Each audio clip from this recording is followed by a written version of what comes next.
The following program is intended for... You fucking said... No, I'm going to do a pre-show intro first. No, I'm going to do a pre-show intro first. All right, so howdy, nerds. Welcome. All right, so this week we're going to be talking about tabletop games, D&D, the future, Star Wars, and more. All that this week on your Cosmic Disaster Show. Now go ahead and push that intro button right there. There we go. That's beautiful. No, go The ahead. following program is intended for mature audiences.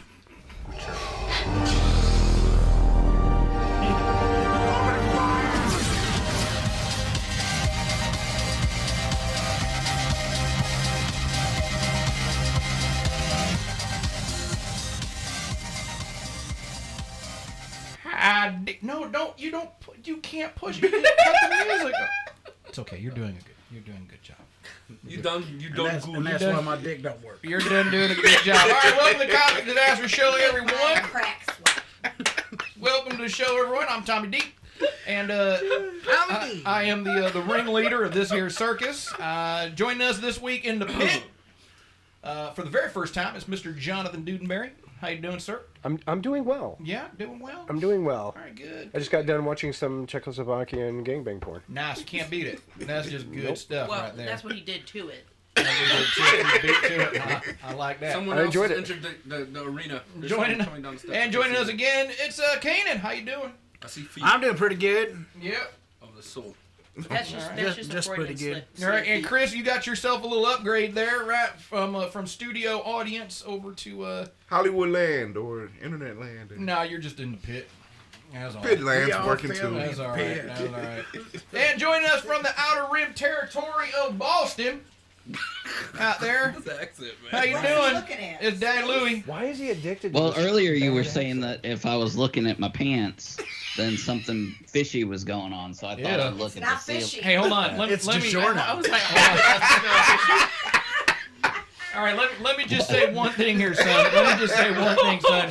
If you're looking down at your crotch and there's something fishy going on, then perhaps it's time for you to seek medical attention or wash. Just wash up a little bit. You know, Not wash. You gotta wash Not up. wash. You gotta wash up just a little bit. What if he's Aquaman?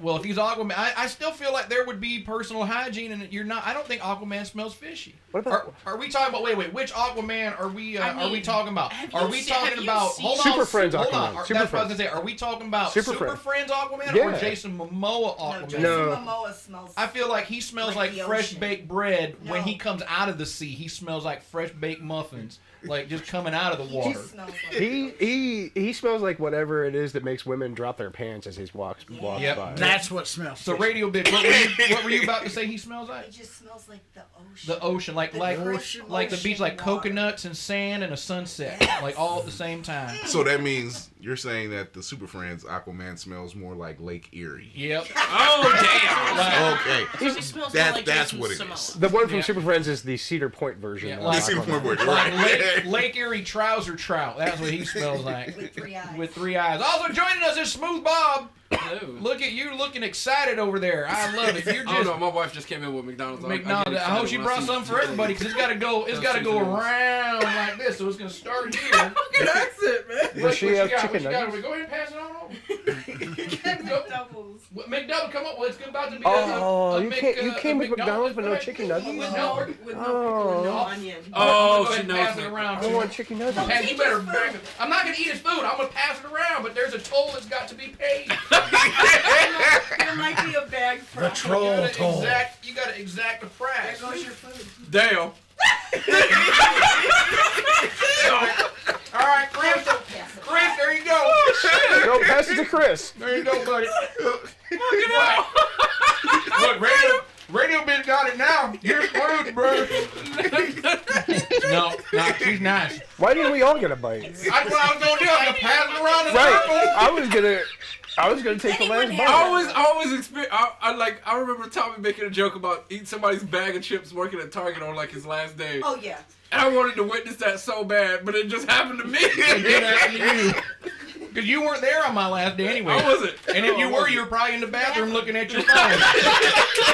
But only when it gets busy. All right. So welcome to the show, everyone. We got a lot to talk about this week, but before we do, let's go ahead and show some love here. He actually did take a bite.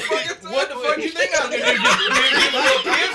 A little pat on the cheek? Of course he did it. Of course I bit it. If you don't want it, because I got cooties, so you might go ahead and I'm eating pass my it back. sandwich. He's got a family toll, and you're in the house, so There's a family toll, so that daddy gets There's about no pickles everything. on that anymore. no pickles or No, I took them. I sucked them out. Bubble bass. Yeah, there you go. You all right? Don't choke there, buddy. It's a lot of meat. Yeah, it's a lot of meat. That's a whole lot of meat right Just there. let it slide down your Yeah, throat. let that meat just slide down. Relax your gag reflex. Slide down your throat hole there. There you go. Yeah. Just let it rest. You got something red. You got something red on your cheek, man. At least there ain't nothing white on his cheek there. All right, let's go ahead. Geek of the week. Push the Geek of the week button. Right there. Oh man, this is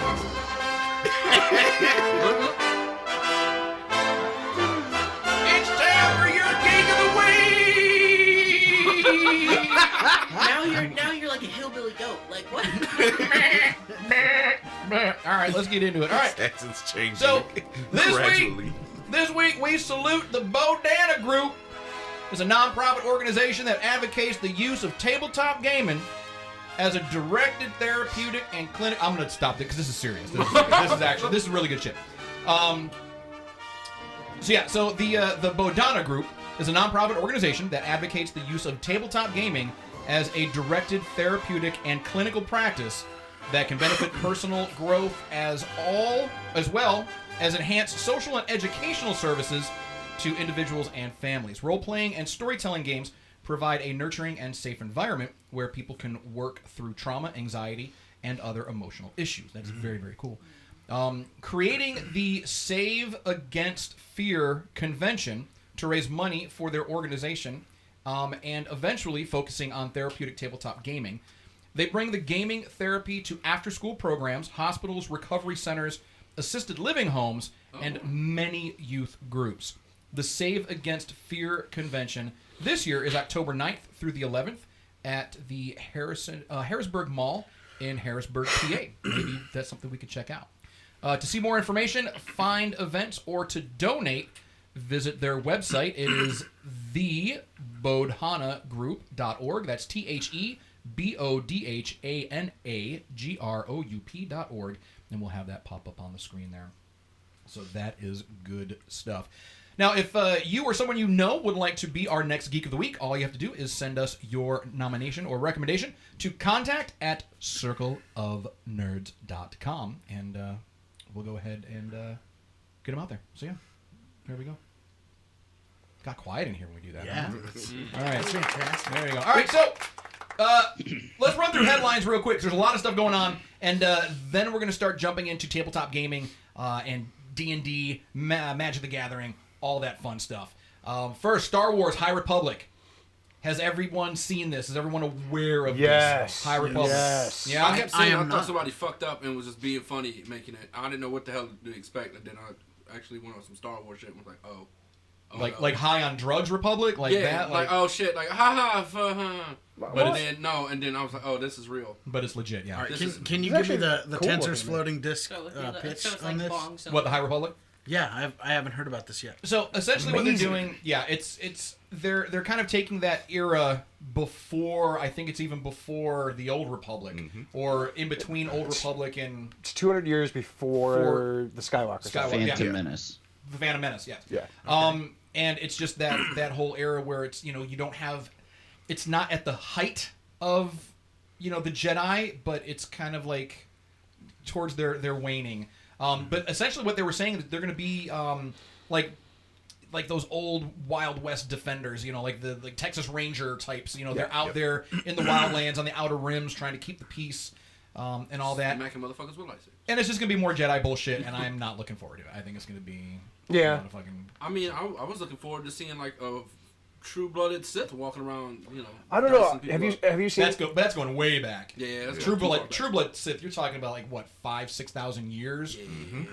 Have you seen the descriptions and the drawings for the bad guys? The bad guys. The Space Vikings. They look amazing. Yeah. They said that their motto for the group, if I don't remember exactly, but they said that you can't take it with you, but we can take it from you. Right. That's their motto. And I have U-Haul. got to use that motto. Space U-Haul.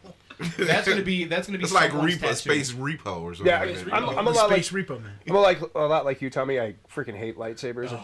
I think they're awful. Boo. But yeah. So any of you like lightsabers, you know, we'll fight. No, I'm just kidding. But yeah, that stuff looks amazing. I mean, I don't run Republic. You know, the Empire through and through. You know, they just get a bad rep. They're just trying to, you know, bring peace and stability to the Empire. Yeah, Or that's galaxy. Yeah, that's exactly what exactly they what they're did. doing. That's why that Sith War just turned inwards on them and they killed They were themselves. Gotcha. Killed. They, you know, took a vacation. Right. Very long vacation. So that's From life. So at the moment, it's gonna be like, I don't want to say EU. It used to be called EU, but now it's like mostly books, comics, things like that. But I'm sure that we'll be seeing animated or possibly live action, you know, material. I'm almost positive there'll be some video games, probably another MMO off of this. I would imagine at some point. Yeah. People are gonna want it. They're absolutely gonna want it. Final season of the Clone Wars. Still ain't watched the episode. Go. I didn't watch tonight's episode. Yeah. It was good. Good. Bad Batch. I'm digging them. Is this Oh, I part love of the the Bad HBO Batch. stuff They're that you were awesome. talking about? What's that? Was this the HBO stuff? No, you were Disney talking Plus. No. This is on Disney. Oh, this Plus. is the Bad Batch episode? The first two episodes. The Yeah. first one Yeah, introduces, okay, and yeah, then I'll the watch second it. one we get to see them a little more in action. Okay, cool. Watched it. I don't know, Louie. I have not, because I'm a horrible Star Wars fan right now. I'm actually not caught up on the original series, so you can boo me. Yeah. I just want to see all That's the blasphemy. There's just so many filler episodes, especially in the beginning. It's so hard to get through. There's, if you on YouTube, someone had put together. I'll find it and I'll send you the link. I think it's 6 minutes or something like that. Well, no, it's a couple hours, but it was like the essential Clone Wars episodes. It's like the only stuff that you need to watch. They basically go through the entire series. They take out all the fluff, all the filler, all the Jar Jar Binks episodes, and then basically put together this. They put together the saga that you need to see in order to get caught up on all of it. And it's good. Yeah, it's great. Okay. But I like Yes. every episode. I like all the filler. I'll send you the link. You even like the Padme episodes, because those are like just so bad. I like all of it. Ugh. I like all of it because with the Padme episodes, we get to see Zero the Hutt. Fair. And Zero the Hutt is probably my favorite Hutt. He's well, Zero. Well, I mean, all Hutts are asexual, but Zero. I don't know. Is Zero? They're not asexual. They're slug sexual. Oh, Slime sexual. they're just Non-Newtonian they're just very fluid. sexual. Oh, But man. There's so also in nerdy headlines, that new Doja Cat video. No. Yeah, that's super nerdy. I know. I just like seeing it. It was just good shit. All right. Anyway, It was pretty good. it was pretty good though, right? Yeah. Radio bitch liked it. I like it. It was good shit. So Kim, you like Doja Cat too, right? I got that juicy. Yeah, I got that juicy. I eat that lunch. Oh shit! Oh, juicy. Oh shit! All right, moving on. We are not amused. Holy shit. Holy shit! Indeed. Indeed, yes. All right, so we are talking this week about tabletop gaming, specifically Magic: The Gathering, but also tabletop gaming then and now. How is it evolved? I am not a tabletop gamer. I am not versed in that. I've played a few I've played Star Wars X-Wing. That's about as far as I've got. That game is fun. It is fun Yeah. until you work out the meta, and then it's just you don't even bother showing up anymore at that point. But I painted and collected Warhammer miniatures, but I've never actually I played. play a lot of Warhammer 40k. Yeah. See, and I was Favorite part is always when the heretics get purged. Yeah. see. I got that. Someone gave me the Space Hulk box set, Oh yeah. so it had the what is the Tyranids, the Yep. yeah. Tyranids and Tyranids the and Space Marines. Yeah. So that was those were the first miniatures I ever got, and I started painting them, and never played though. Never played. So, Magic the Gathering. You guys have all played. Yeah. So what's the big deal? I don't get it. It's a meta chase, really. That's what it is. Well, I mean, if that's the way that you play, Yeah. Well, a competitive, play. the competitive circle is all around who can be the biggest douche and spent the most money on their deck. That's what it kind of boils down to. Right. Is it pay to win? Yeah, there's a very pay-to-win element to it. I mean, that's why a lot of local players, in fact, play a lot of what's called Commander.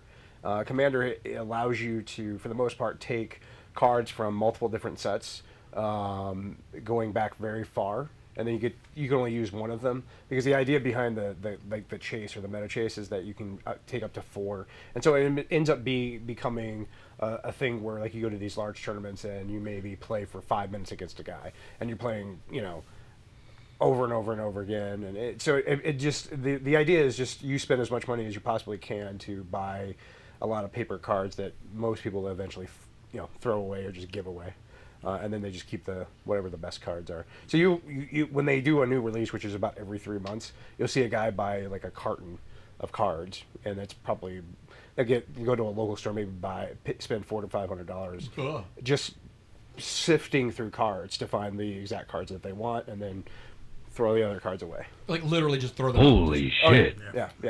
In general knowledge, you said that you've got. Well, I was thinking about it. It's just so when I said over 3,000, I wasn't including my pre-made decks, and I have over 35 of those. So I've got about almost 5,000 cards. Yeah. That I've been collecting. Can we push the holy shit button one more time? Holy shit! I haven't been able to bring my cards with me since I moved up into this area, but when I was in college, I had a tote that was from about here to here, and it had 100,000 cards. What?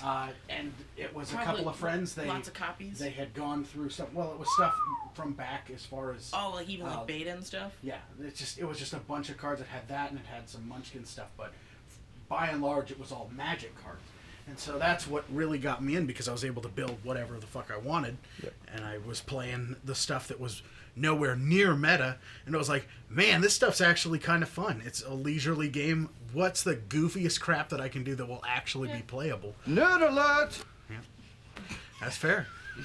But that's what the draw was you'd sit in a group of 14 dudes in between classes, you walk up, people are playing, jump into a game. What's the stupidest crap that I can play that'll actually, have a chance at winning? And that's what people would play.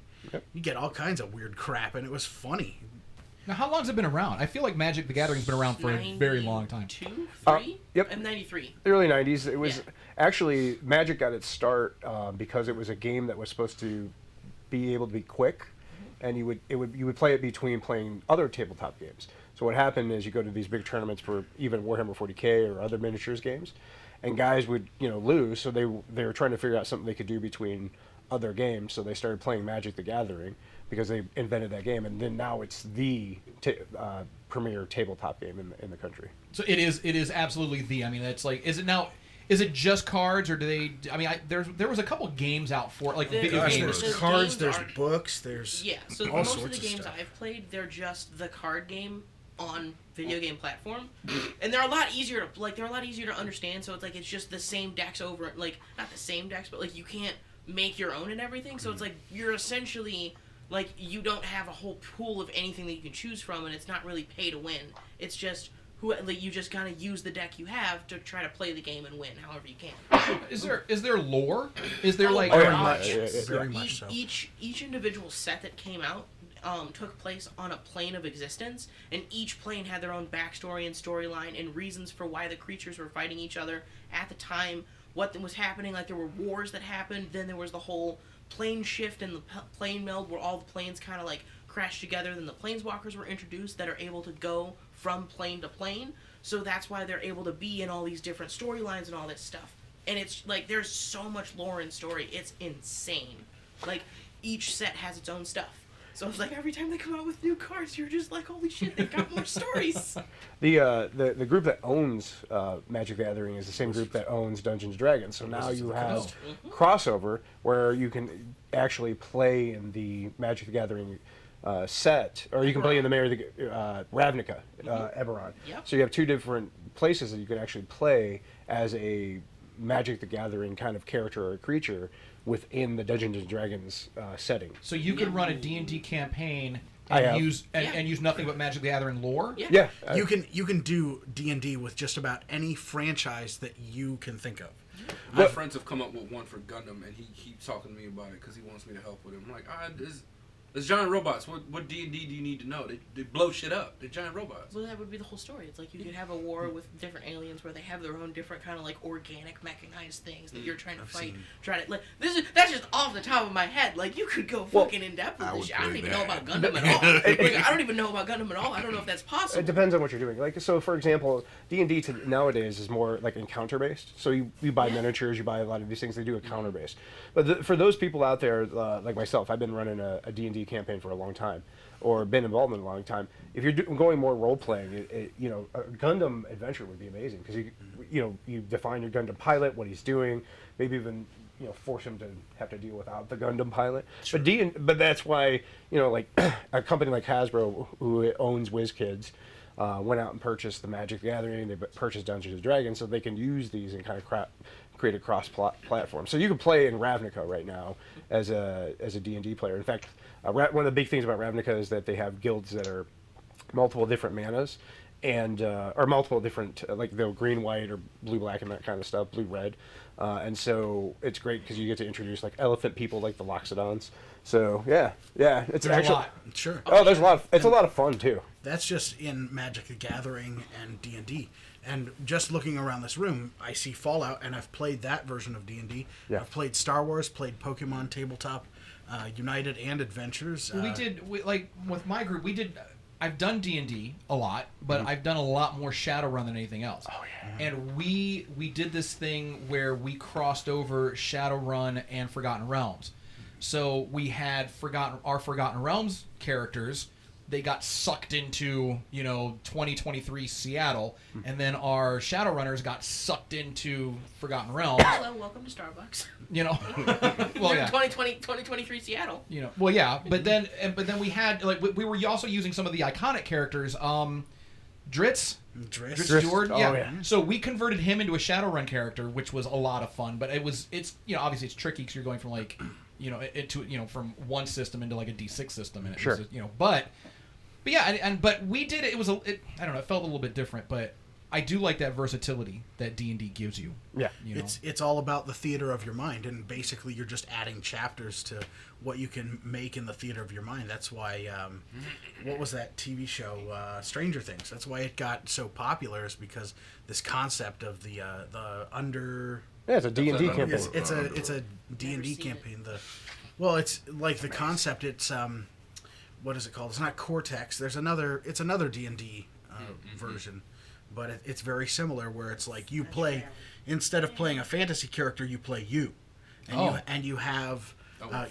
Your like you would have, if you wear glasses, you have nearsighted or farsighted, and I'm overweight, so I have these minuses and I have these pluses, and you can get into that kind of versatility, and then you can carry that character and convert it into another one. So all of a sudden you take your character, which is you, and someone makes a module, and all of a sudden the Millennium Falcon flies overhead, and you're in that world, and it's all in the theater of your mind. I would wet my pants. That would be the first thing, so roll for initiative to change your pants. If I see the Millennium Falcon in real life, yes. Yeah. So now we're just wearing yellow pants. Now, Sophia, you said you've never seen Stranger Things. Not interested. Well, I don't know why. What the On frack? Now, That's the story. I think you would love it. I mean, I think it starts. They start out playing D&D. That shit just in their basement. way fucked.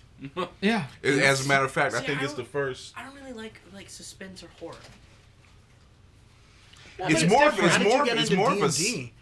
Because if you ever go back to the roots of D&D, you're gonna run into stuff like the Curse of Strahd, and if you didn't shit your pants when you first went through Ravenloft, that's why I'm running it, because I'm like, oh, okay, I can actually control all this stuff, and I'm not going up against this shit. No. So hey, Daddy Louie. Yeah. Do you have anything to say? He's probably. I mean, you're just. Well, I was listening to what everybody was saying. I guess I didn't realize that Eberron was part of Magic. Yeah, That's cool. I think the whole. Because I actually setting's just supposed to picked be up the Eberron book I don't know, like a week ago. Because our group is actually, our DM is power leveling us from 4 to 8 and moving us from Ravenloft to Eberron because Ravenloft was not our cup of tea at all. And we haven't played since like before Christmas. Holidays kind of screwed everything up. But yeah, no, I mean, I agree with everything that everybody's been saying. I played Magic for years and years when it first came out. I stopped because the meta was just dumb. And coincidentally, recently, I obtained a collection of a gentleman who passed away, one of my coworkers, one of my buddies at work. He had a friend who passed away a few years ago, and he, in his will, he gave him his Magic collection, and so I'd been helping him out or whatever. He was like, hey, do you play Magic or whatever? And I was like, I don't, but, I'd like to someday, if it wasn't so damn expensive of a game to play. And he was like, well, here's a collection that, my friend had given to me in his will. So actually tomorrow I have somebody coming over to help me start sorting through all of it because it's just boxes and boxes, thousands and thousands of cards. And I have no idea. If you see a plexiglass cover for some of the rares, and you see one that says Black Lotus, $5. I know what a Black Lotus is. Keep that shit safe. I will send you $5 for any Black Lotuses that you find. All right. So, Louie, I hope you've realized what you've just done. What have I done? Everyone is going to be waiting with bated breath to figure out. And you know what? You should start doing this as a series, going through, do an unboxing and start going through, make that, because if you do that weekly, I would watch that. I'd watch it. Do like a 10-minute video once a week of you going through unboxing just to see what you find, because there's going to be some treasures in there. There's going to be some good cards in there. Do it. I would watch that. I don't know shit about Magic the Gathering, but just you were given something. Literally, you were given a treasure that was willed to someone else. This is like how all good movies start. You know what I mean? This is how, like, all good movies start. And then next thing you know, doorway to Narnia or something. Jumanji. Right? Yeah. This is very much a Jumanji situation. Hopefully without the Rock and lions. So the Robin. If the Rock shows up, I'd be okay with that. He's gonna pop up and be like, "What year is it?" Someone said you should like run into like a Walmart or something. Like, what year is it? So all right, so you know what? Yeah, I think you should do that, Louie. I really do. I think sounds like a good idea. Yeah, so we're gonna look forward to that. So now people are gonna be expecting it. So now you have to do it. So speaking of things we have to do, general knowledge. When's our D&D campaign? When are we? When are we doing that? I told Rebecca, who got in contact with me, that we would probably start like middle of March, because that gives me time that I can let my work know, so that then I can just request that Saturday off, so I don't have to worry about getting off of work in time to be able to make it to the venue and stuff. Okay. So, yeah. Or do you want to? I mean, I want to start as soon as possible, but maybe we could push it to May, because May's our hiatus. So that could work. Yeah, so then we'll have like a production meeting, and then we can do that. We got one. 3 weeks of fucking D&D. That'll work. Charge through some places. Hell yeah! Oh, all right, that's good shit. So where's it all going?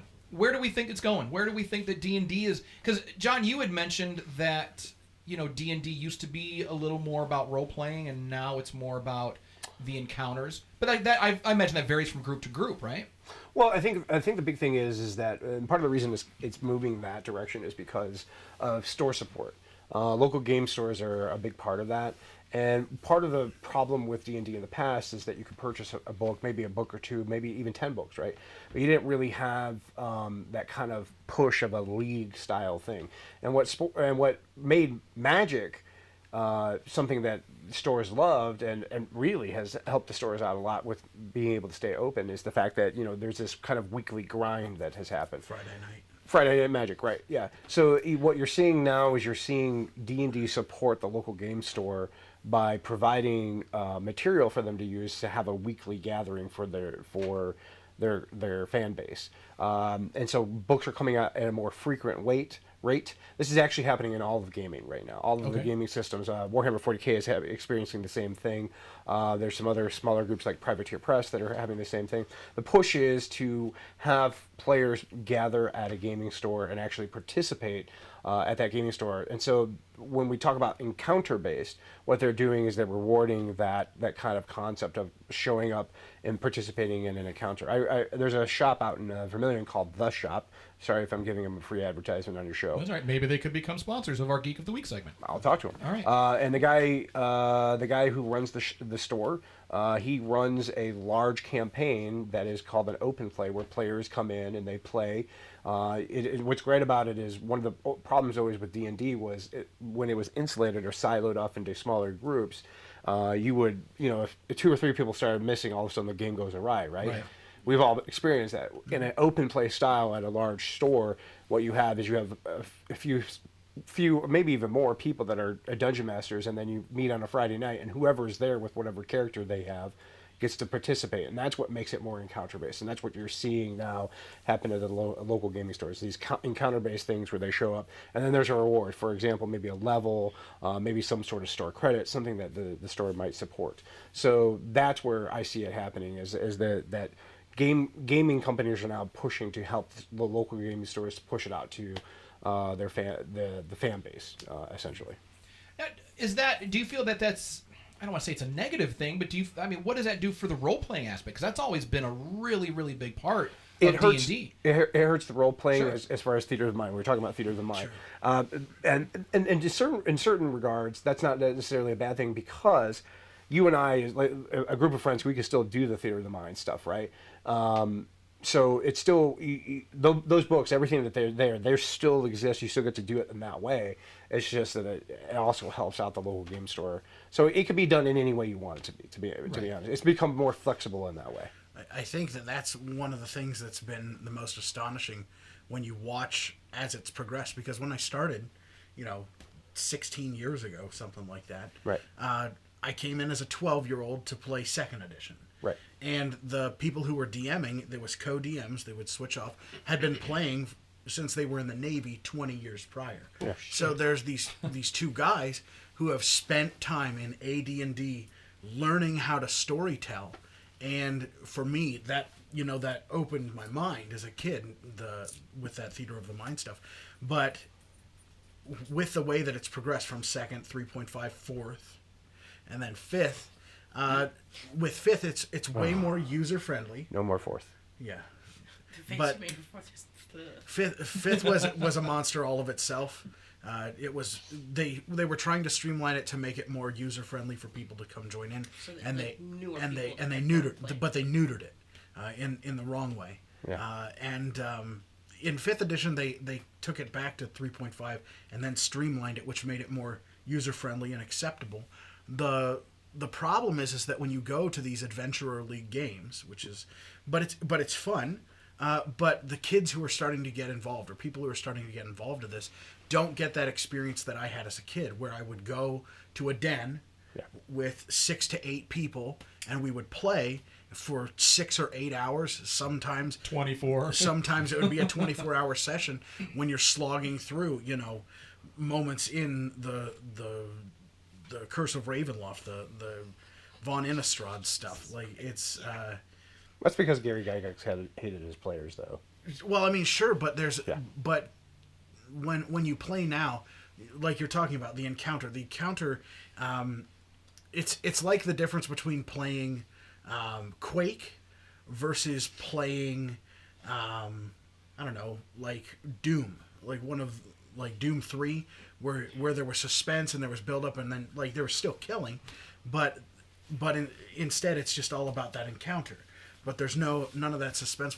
I remember this specific moment where there's this creature called a wight, and when it hits you, it would take a level from you. It was terrifying as a kid. Because Gary Gygax hated his players. He was very comfortable with the roller dice. This is the never-ending story. Sure. I can still remember. 4 hours later. I can still remember we had gone through a slog for 6 hours, and 3 whites came around a corner when we thought we came to a treasure chest. Yikes! And it just got racist. One dude got smacked for 3 levels. I was gonna say it's like, oh god. But it was this horrifying. You might want to explain to the audience what a white is. WIGHT. There we go. It's an undead that. Like Game of Thrones. White Walker. In Stargate Atlantis, the monsters that would leech with their hand. Draugrs. They're Draugrs. Okay. Oh shit. Okay, yeah. There you go.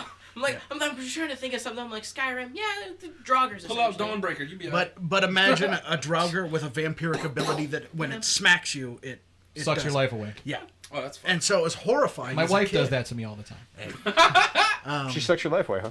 When she smacks me. Not at any other time, though. But you wouldn't be surprised by something like that today in an encounter. People would be like, "This is bullshit." You've never been through one of my encounters. Well, I mean, stuff like that. That's what she said. But that same kind of build-up still. No, I get what you're saying. Yeah. That's the. Did you give me a drum roll?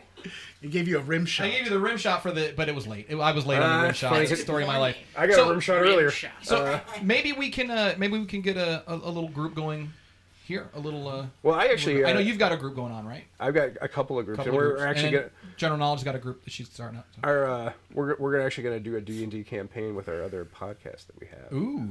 Yeah. We did one last week where they played. I actually had them play as toys in a little kid's room. Okay, that's kind of awesome. No, it was like an open world RPG. Think of it like Toy Story, and I was Kung Fu Grip G.I. Joe. And Big Chris was a fire truck transformer named Washout. Nice. And he thought it would be smart. That sounds cool. And because they went to Club Toy Box because there was a club in the little kid's room, and he went to Club Toy Box and he thought it would be nice to use his hose to spray all of the women in the. That's when the game turned into the game took right. I was like, that's when the game turned into a Czechoslovakian gangbang. Exactly. It was. They were really mad with him. Well, he also tackled Teddy Ruxpin. Yeah, because Teddy Ruxpin was the DJ. Teddy Ruxpin was the DJ. Of course. That makes sense because he's got Teddy the music. Ruxpin. Yeah. He's got the cassette deck. Yeah. All right, so we gotta wrap this up. We're gonna head over into the inner circle.